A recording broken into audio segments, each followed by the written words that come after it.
प्रथम पठन द्वितीय राजावली पाठ अध्याय 2 पद संख्या 1 एवं 6 रु 14 पद पर्यंत। पाठर सारांश। अग्निमय रथरे एलिजा स्वर्ग आरोहण कले। वर्तमान पाठ आरंभ। प्रभु एलिजा को घूर्णिवायुरे स्वर्ग को नेबा समयर कथा।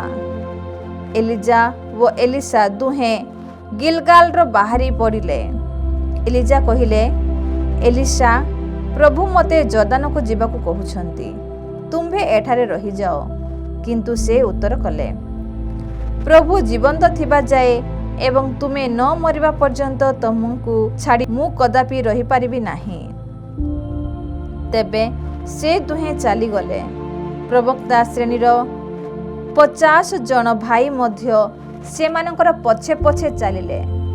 से दुहे जेतेबेले जर्दान कूलरे ठिया हेले, ए माने तार किछि दूररे अटकी गले। एलिजा निज अंगरखा फिटाइले एवं ताकू मारंता करी सेथिरे पानी को आघात कले। पानी बाम व डाहाण पार्श्व को जाई दुई भागरे होई रहीगला एवं से दुहे सुखिला भूमि रे नदी पार हेले। आर कूल को पहुँचवा परे एलिजा एलिसा को कहिले, मु तुम्भ ठारू विदाय नेबा पूर्वे तुम्भ पाई कौन करि पारिबी कह। एलिसा उत्तर कले, मते तुम्हे आत्मार 2 गुण भार मिलू, एतिकी मात्र मोर अनुरोध। एलिजा कहिले, कष्टकर कथा मागिच। मु तुम्भ ठारू निया जिबा बेले जदि मते देखिबो तुम्भर अनुरोध रक्षा हेबो, जदि मते देखिबो नाही ताहा अपूर्ण रहिबो। एहा परे से दुहे एकारके सहित कथा भाषा करी अछंती देख। अग्निमय घोड़ा 4 गोटाए अग्निरथ से दुहिंक मध्यरे आसी ठिया हेला एवं एलिजा को घूर्णिवायु मध्यमरे स्वर्ग को नहीं गला। एलिसा तांकू चाही चाही चित्कार करी कहिले, हे पिता, हे पिता, हे इस्राएल रो रथ, हे इस्राएल रो रथ। तांको ठारू एलिजा अदृश्य हुअन्ते एलिसा निजर वस्त्र को 2 खंड कले एवं उपरु खसी थिबा एलिजांको अंगरखा धरी जर्दान नदी आड़े चली गले। जर्दान कूलरे पहुँचवा परे एलिसा एलिजांको अंगारखारे जल को आगत कले एवं कहिले, एलिजांको प्रभु ईश्वर कहांती। जल को आघात करबा मात्रे ताहा बाम व डाहाण पार्श्वरे 2 भागरे विभक्त हेला। एलिसा सुविधारे नदी पार हेले। एहा ईश्वरंक वाक्य। परमेश्वरंकु धन्यवाद। साधु माथ्यूंको लिखित सुसमाचार पाठ अध्याय 6 पद संख्या 1 रु 6 एवं 16 रु 18। सावधान, लोक देखाणिया धर्म कर्म करती नहीं, ताहा हेले तुमे तुमर स्वर्गस्थ पितांक ठारू कौनसी पुरस्कार पाइब नाही।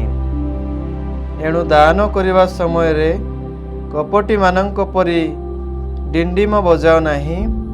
सेमाने लोकमानंक ठारू प्रशंसा पाइबा पाई समाज गृहरे ओ दांडरे से परी करिथांती।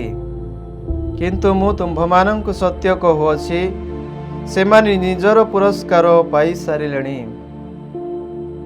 बरं तुमे दान देवा समय रे तुमर डाहाण हस्त कौन करुछि ताहा तुमर बाम हस्त जे परी न जाणु। ताहेले तुमर दान गोपन रे हेबो, आउ तुमर पिता जे गोपन रे देखंती से तुमको पुरस्कृत करिवे। प्रार्थना करिबा समय रे कपटी मानंक परी हो नाही, कारण सेमाने लोकंको देखाइबा पाई समाज गृहरे ओ छक स्थान मानंकरे ठिया होई प्रार्थना करिबा को भलो पांती। मु तुम्भमानंकु सत्य कहूछि, सेमाने निजर पुरस्कार पाई सारिलेणी। किंतु तुम्बे जेबे प्रार्थना कर, तुम कोठरी रे प्रवेश करी द्वार बंद कर दियो ଏବଂ ଗୋପନରେ ଥିବା ତୁମ ପିତାଙ୍କୁ ପ୍ରାର୍ଥନା କର। ତୁମର ପିତା ଯେ ଗୋପନରେ ଦେଖନ୍ତି ସେ ତୁମକୁ ପୁରସ୍କୃତ କରିବେ।